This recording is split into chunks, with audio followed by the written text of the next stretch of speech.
aadan sunnaad soo dirteen hebelkaa gamadiidaad soo dirteen kii kaloo abwaanan ahaa lahaad soo nageeyi hebel aad soo dirteen kii kalaad soo dirteen kii kuwii ka sii horreeyoo baaba'ayaad soo dirteen adeer cidna waxba kama qaadi kartaane adinkaa luqunta laabta la idiin saari doonaa insha allahu daqiiqadan naga warsuga wax badanan xishoonnay oon iska kiin xakamaynay laakiin hadda iskama kiin xakamayn doonno fartaad qortiinaana in la qori doonna insha allah dowlad goboleedka Khartoum State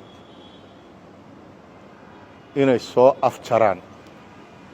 oo ku soo celiyaan akhlaaqiyadkii iyo Soomaalinimadii inay ku soo celiyaan ayaa farayna kana codsanaynaa sida ugu dhaqsaha badan qofka xasadka ah ilaahay ma guuleeyo reerad deganay magaaladooda inta ku duuleenay la dhaceen wax alla waxay bam wateen waa la ogaa wixii ka dhacay Said Maxamed Cabdilla Xasan ingiriiskaad ruufyaan u haydanoo ku sideen bahalka oo aad sariirta ku qaadayseen war abtirse aji meel ka soo galo yiri war abtirse horiya qofka taa waa taqaanaay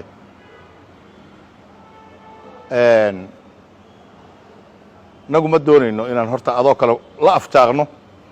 ma doonayno inaan adoo kale u jawaabno aaba qalad ba nagu ah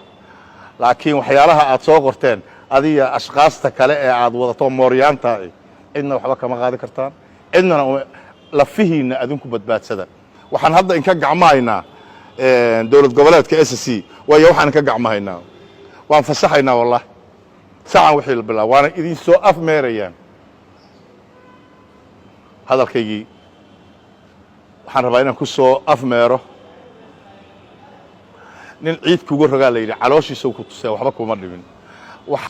ii door wagaashe iyo kufriga wacd allow yaale waa niman wadiifa ilaa waaga aakhire ee wacalkii ka aran gaaladu weeshan doonaa wehel gaalkaad ka dhigateen islaamkaad necabtihiin soomaalidaad necabtihiin qofkii ashaahataad necabtihiin laakiin inaad ku baaba'aysaan ma ogtihiin